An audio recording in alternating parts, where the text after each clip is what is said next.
Libre na lang gini. Ha? Oh. Hatag lang nako kay libre naman eh kay last month tiwason.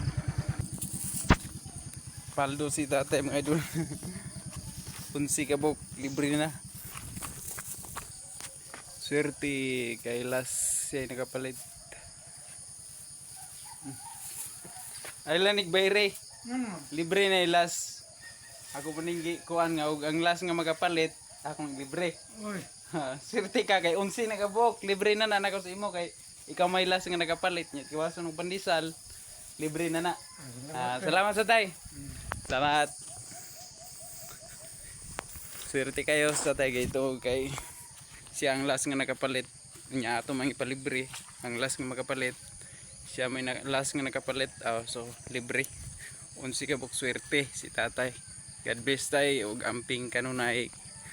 Ayaw mo kalimot sa pag-follow, like ug share sa atong video. Bye bye.